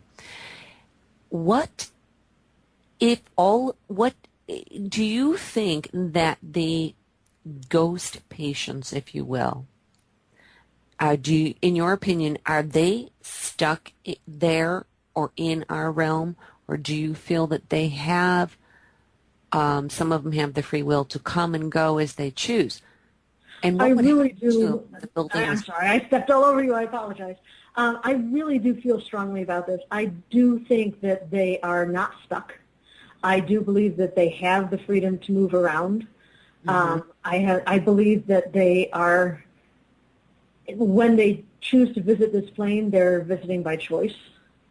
I have had so many experiences at the asylum in particular that really lead me to believe that there is an afterlife, and it's intimately connected with our own plane of existence right now. I really do think that they are here because they want to be here. So if the building was torn down, if all the buildings were gone, and that, because there was a reason I was kind of mentioned the other place, do you think, what happens to them? Well, perhaps they find a corner of the light and go to it, or they just deal with the fact that their building is gone and they find somewhere else. I like to hope that this is so, because this is my plan for after death.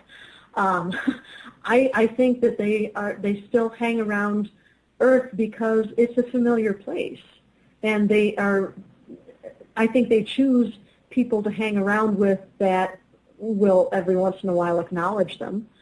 And I think they don't want to let go of Earth, of this plane. Well, yeah, I mean, I guess too, because I do think there are some lower, and when I say lower level, I mean often some of the other types of patients not there, but that are kind of maybe died in a state of confusion and so forth. Some of them may be stuck. That's true, yes. For Right. For the most part, I think that they can come and go. I think that when they say that they need to be moved on or go into light, they already might have been moved on, and they have that freedom to come and go. Mm-hmm. But yeah, I said before, I'm not sensitive at all, but I really hope that's the case. I really want to believe that that is the situation. Because otherwise, exactly what would happen? Because for many of these people, they lived, sometimes most of their life in some of these housing situations. Yeah.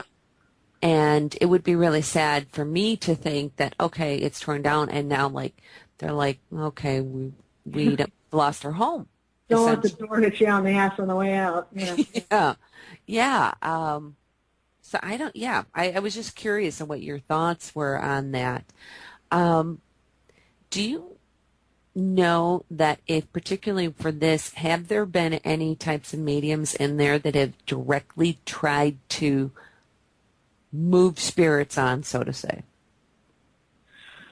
I have heard that a medium named Rob Conover, and he works very closely with the Bowen Building. I have heard that he tries very hard to send spirits into the light.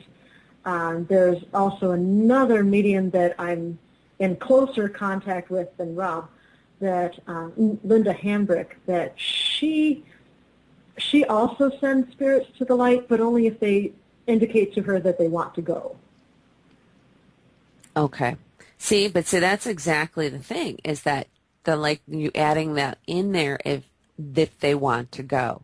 Yeah. I don't know. I don't think there are as many, or it's a misconception by a lot of people of, because they're a ghost, or what we call a ghost, that they're stuck. Yeah. We like to think that we can communicate using flashlights and EVPs and everything, but really, it's not like having a conversation with a person who's alive.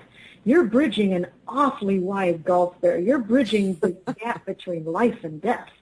Yeah. So there's bound to be some miscommunication every once in a while. Yeah, absolutely. I absolutely agree.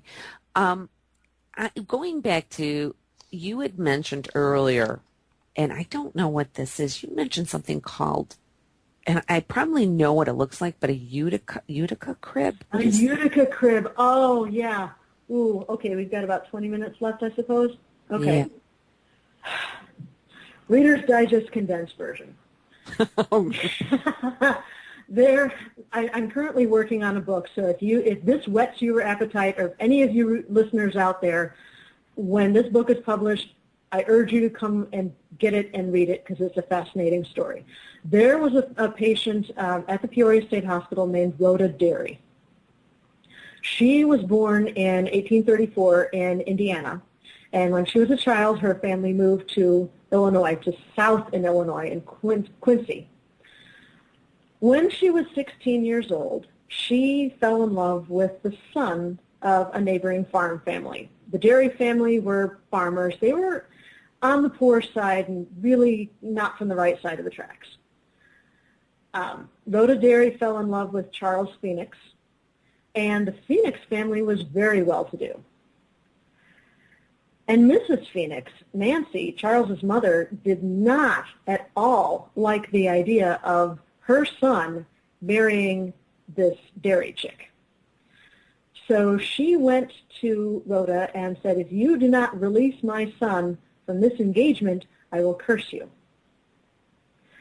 And this is actually something that Rhoda would have taken very seriously, because her grandmother was known as the fortune teller of the Revolution. She came over from Germany with her husband, Moll Derry, and she was known in Pennsylvania as a witch, as a practicing white witch. Okay. So the accusation of witchcraft, any whiff of anything like that, was sure to affect Rhoda, and unfortunately it affected her very seriously. She had a manic break. She declined very, very rapidly.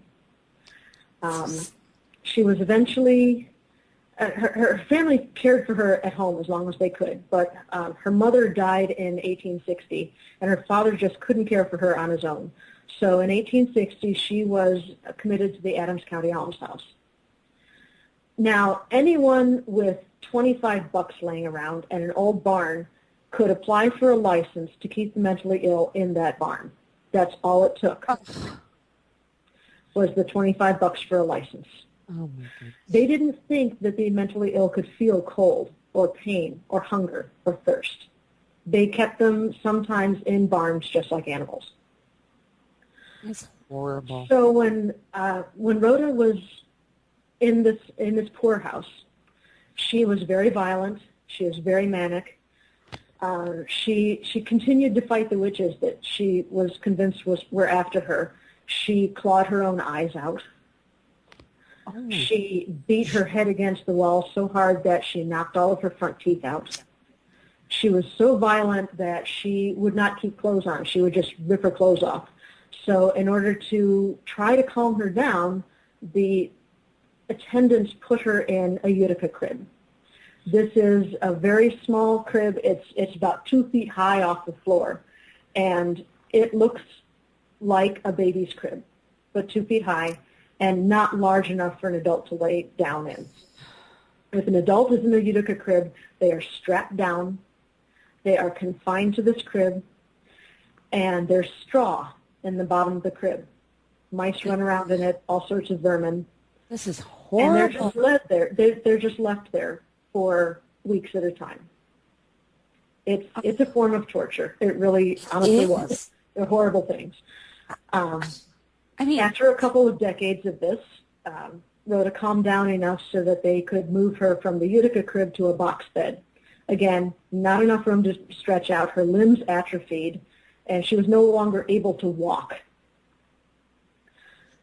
Now, in 1902, Dr. Zeller came to be in charge of the Peoria State Hospital, and he made it his business to go around to all the almshouses in the state and rescue the worst of the worst, the most pathetic, abused, horrible, horrifying cases.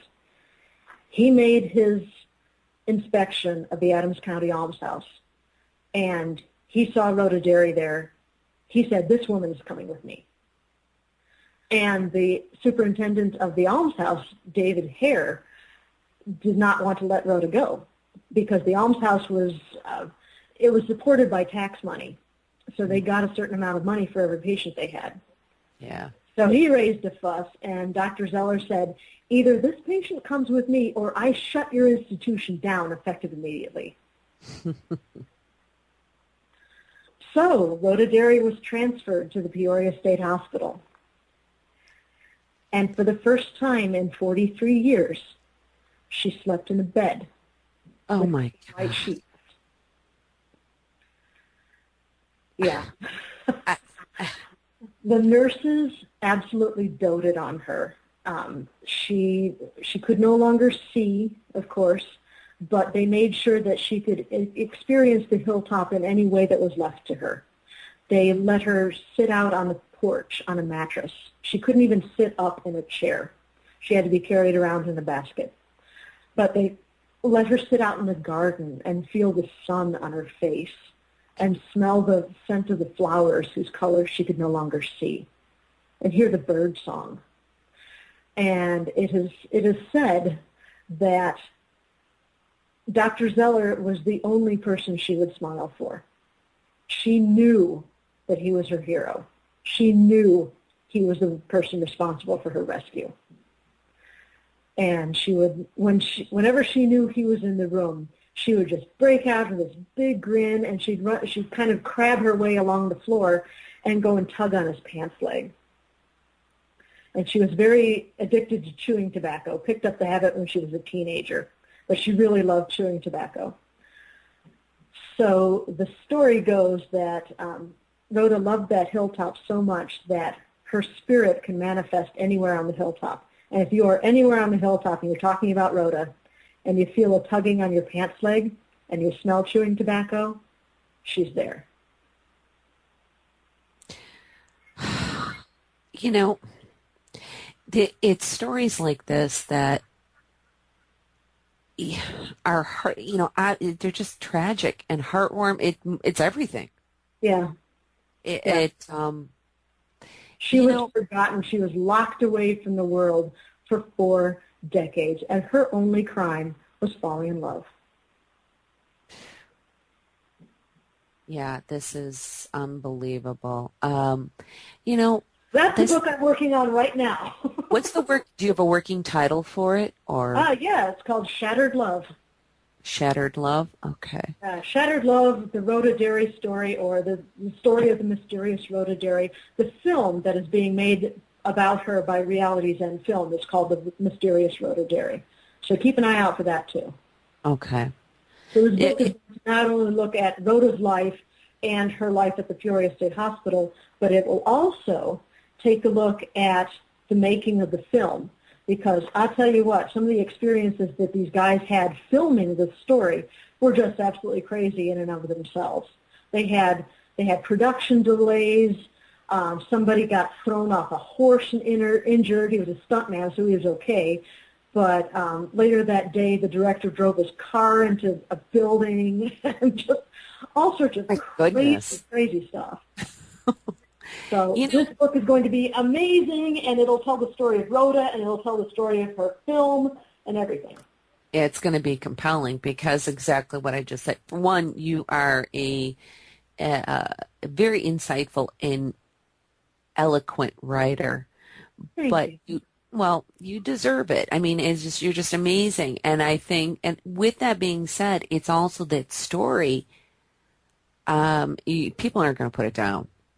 I've got great material to work with. I'll tell you what, and the more I research and the more I hear about Rhoda's story, the weirder it gets. This might be a good time for me to ask you this question, because in general of just talking about what she went through, we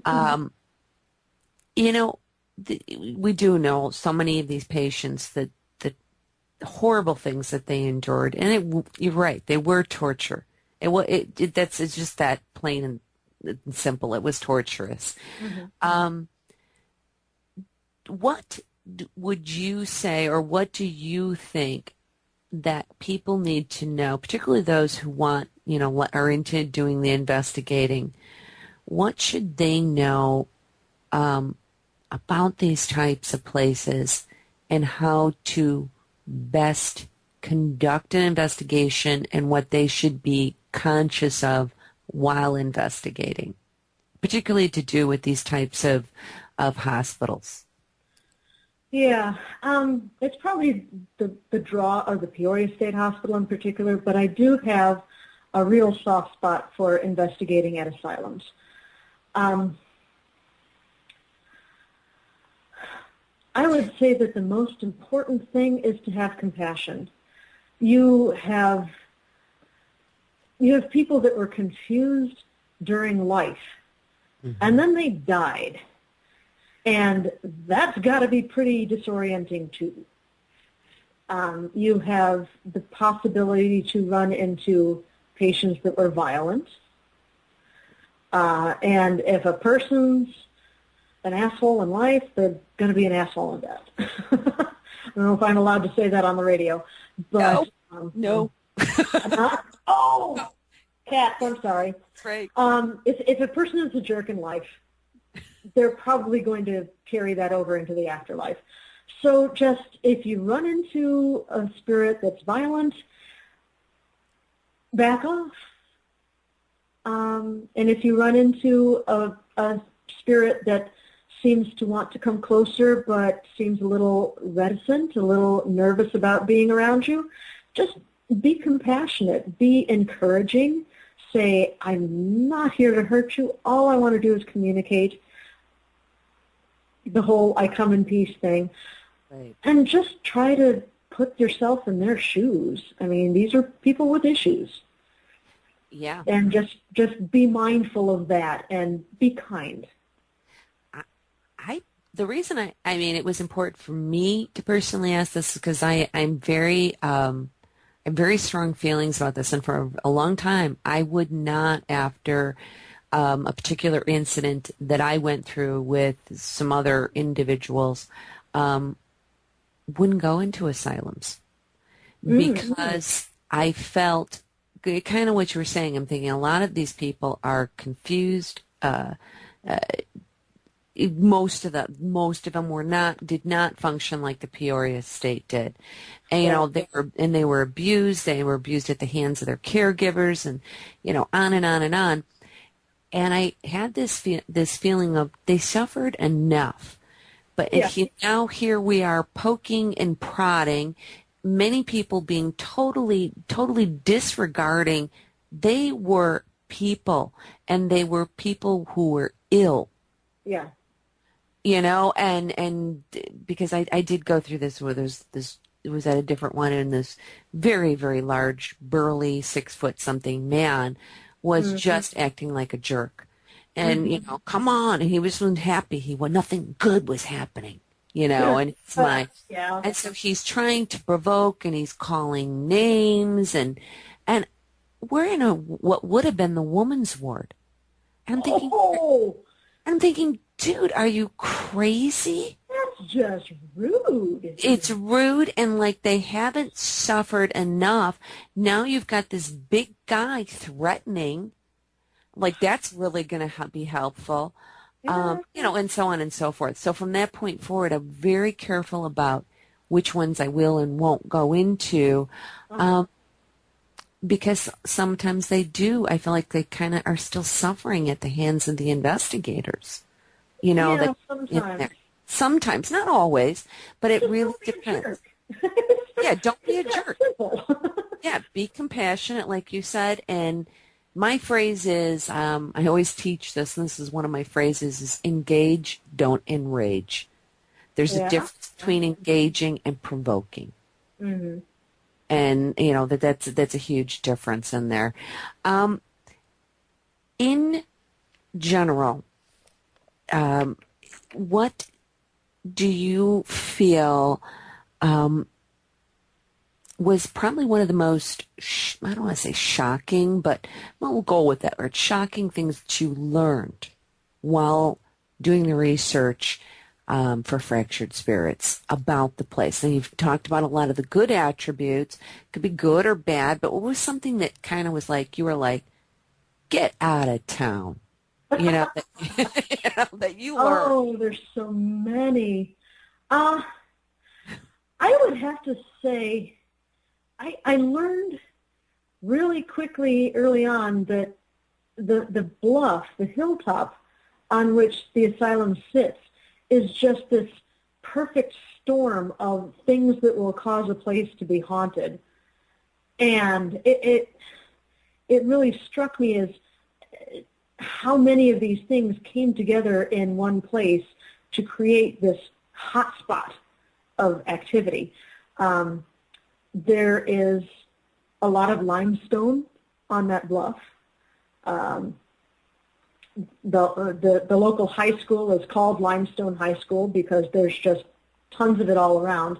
The Bowen building is built out of limestone, not local stone, but limestone from the oldest quarry in the United States. The Illinois River runs right next to the bluff, so you've got the really powerful source of running water energy there.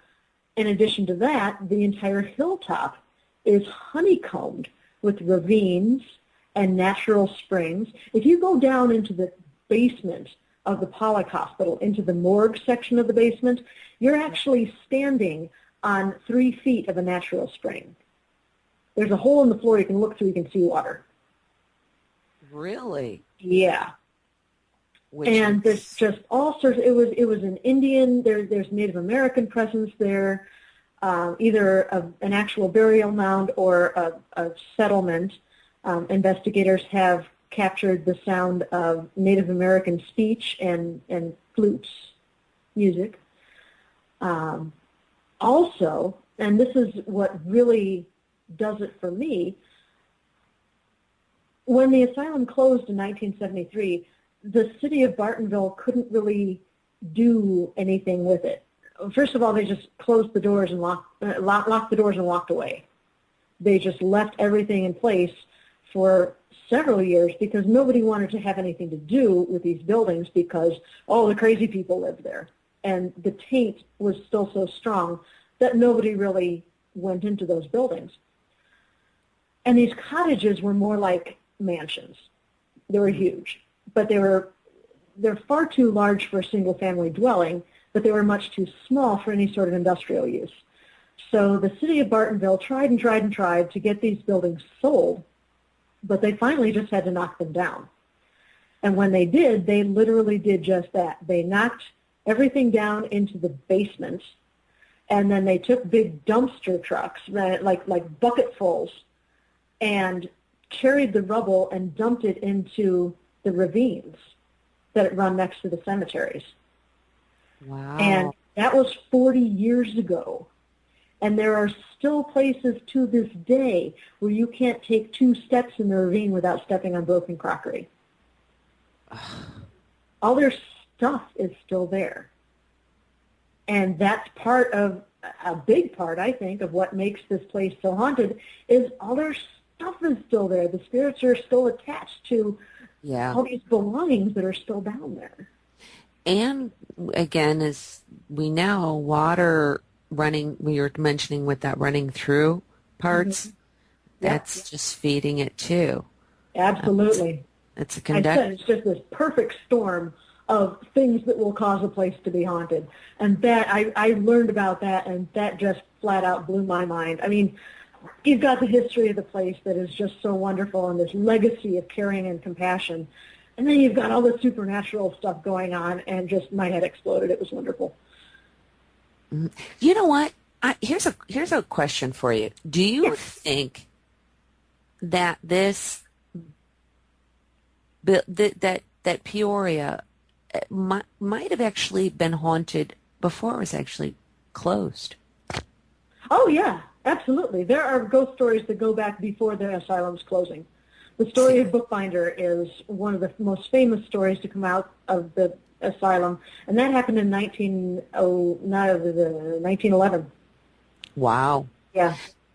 Because I've questioned this, that a lot of these people who were claimed to be mentally insane might not have been so insane when they're, you know what I mean? They're seeing things. Well, I talked to the activities director who worked at the asylum in, the 60s, I think, and he was in charge of the adolescence groups, the activities group, and he took some guys out on an astronomy outing, an overnight camp out, and they were walking through Cemetery 3, and they saw a shadow walk across the cemetery and disappear into the woods. So stuff has been going on there since well before the asylum closed. Yeah. I'm sure. I'm sure a lot of these places are like that too. Mm-hmm. We are really coming pretty much getting close to the end of the show. I know, I'm devastated. I could know. talk 6 more hours. I could too. And I'm sure people listening would love to hear what is going on, because it's just been an awesome conversation. There's a couple things that I do want to mention. We do have the show Night Magic, which generally follows this one, is having a little bit of technical difficulties apparently. So that will not be a live show this evening. Following this one, I just wanted to let everybody know if they're hanging around and tuning in to listen. So due to technical issues, Night Magic will not be playing tonight. Instead, WHVR will replay their last show. And getting back to you, Sylvia, I just want to say thank you so much for being here. It's been interesting, informative, and just plain nice to have you here on the show. Thank you. I have had an absolute blast. This is the first time that I have had the opportunity to talk with a radio show host that I knew before the show. It's great, right? Instead of just meeting them on air 5 minutes before we roll. So it's really been a pleasure to chat with you again, Mary. I have had so much fun this evening. Well, thank you so much. And for everybody listening at home, you can check out the more information at theparanormalmdradio.com for links. I will get that last one up for Fractured Spirits on Facebook. The award-winning Fractured Spirits. That's right. It is. And that's been honored. Okay, now you have to go because I'm going to be posting this. This was honored by the Illinois Historical Society. Illinois Historical Society. Yes. Yeah. And then one last announcement. If you'll be tuning in next week, my guests will be Mark Morgan and Jesse Pollack. They've co-authored a book titled The Devil's Teeth, which is a true story of a gruesome ritualistic paranormal murder that was never solved and was all but forgotten. Thank you, everybody, for listening this evening. I